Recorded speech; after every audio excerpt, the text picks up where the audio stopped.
So growing up, even as a teenager, I've spent maybe 75 times in the hospital, 2 to 3 days at a time. And so I missed a lot of school. So I was picked on and bullied a lot in school. And so much so, I only had one friend I remember in elementary school. And then when I hit junior high, I had a few friends. But then I got jumped when I was off the bus. A girl and two of her other friends followed me and then to their school, and they didn't accept me. I thought, if this is what being a Christian is, I don't want to be a Christian because you guys are very mean to me. So again, I was on my own and picked on. And then I began to not like God. I began to say, this is not what a Christian is. I don't want to be a Christian. I began to hate God.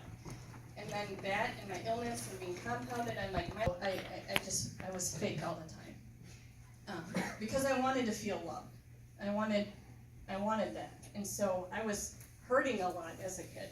And so eventually high school rolled around. I was still sick in and out of the hospital metro area. I don't know if you guys have ever visited, but so I lived in the suburbs in a city called Roseville, Minnesota, and I would go out to South Minneapolis into the bad neighborhoods or the east side of St. Paul.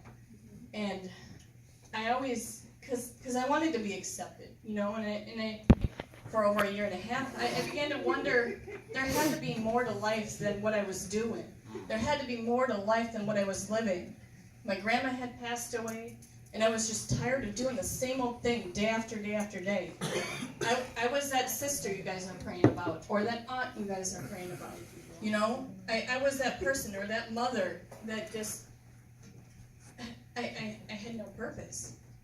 And my life sucked, and I knew, even though I walk through the valley of the shadow of death, I will fear no evil, for you are with me.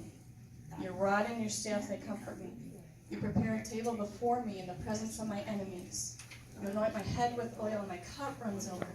My grandma used to say, surely goodness and mercy shall follow me all the days of my life, and I will dwell in the house of the Lord forever and ever. Amen. Amen. And that stuck with me. Grandma. I prayed that. My whole bedroom went black in front of me. I saw a door that was suspended in air, and I'm not kidding you, I can't deny it. The door was open about maybe this far.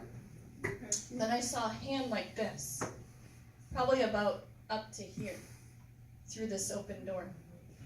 I heard the voice of the Lord audibly in church.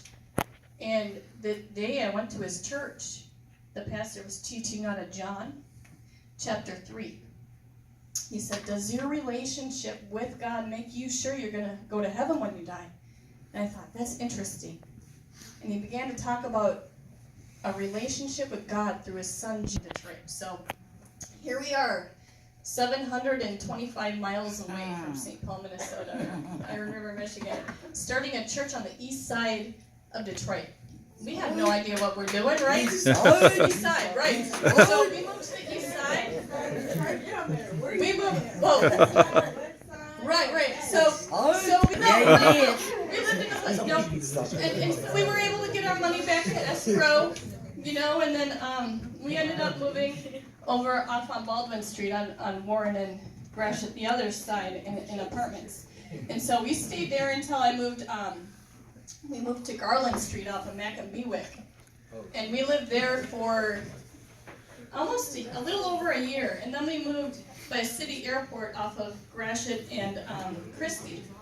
So that's where we also lived, and our church was on Gratiot and Withborn.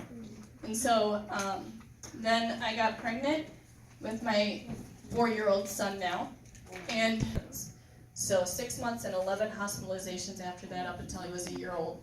And open heart surgery 2 days before he was 3 months old.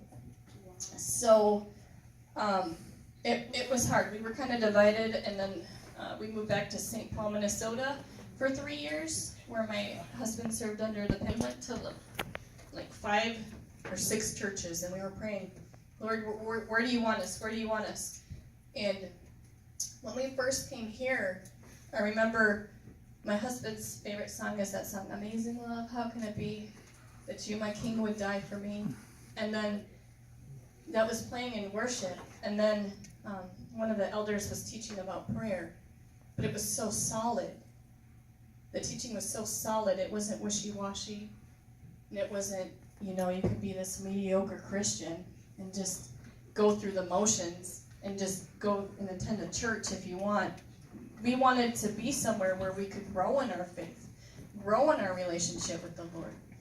And so